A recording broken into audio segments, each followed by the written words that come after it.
शुक्लां वरदरं विष्णुं शशिवर्णं चतुर्भुजं सुदर्शनवदनं ध्याये सर्वविघ्नोपशान्तये।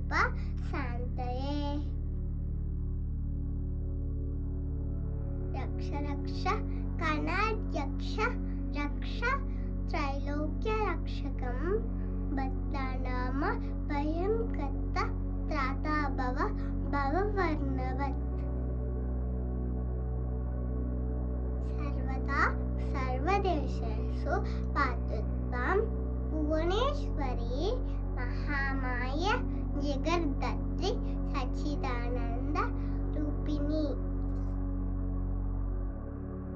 सरस्वती नमस्तुभ्यं वरदे कामरूपिणी विद्यारम्भं करिष्यामि सिद्धिर्भवतु मे सदा।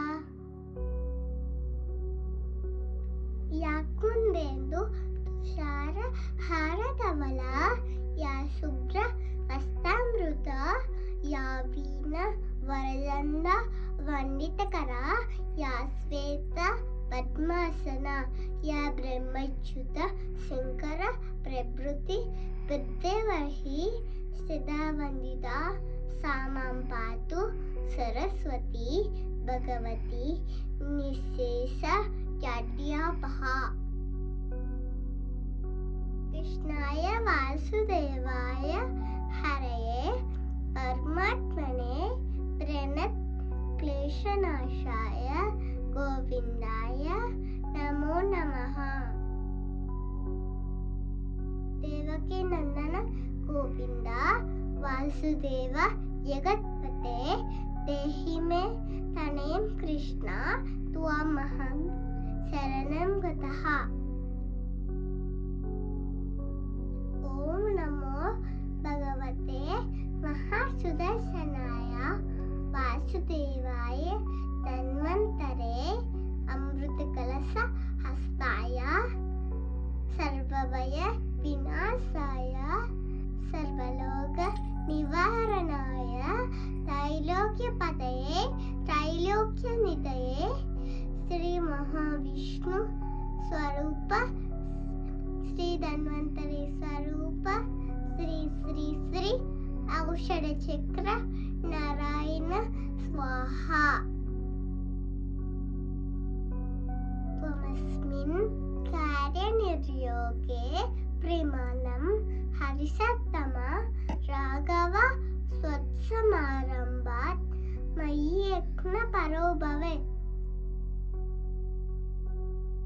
त्वमस्मिन् कार्यनिर्योगे प्रेमानं हरिषत्तमा हनुमान् यज्ञमस्ताय दुःखक्षेकरो भव।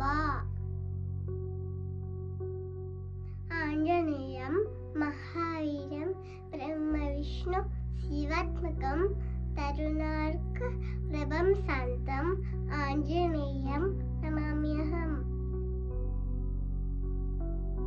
ओम हनुमान ओम अंजनीसुता ओम वायुपुत्र ओम महाबल ओम रामेष्टा ओम फाल्गुनसुख ओम अमित विक्रम ओम सीता शोक विनाशिन ओम लक्ष्मण प्राणदाता ओम दशग्रीव दर्पः।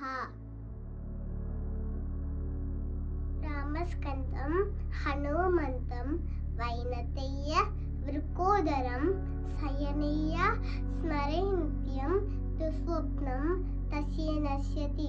जय श्री राम।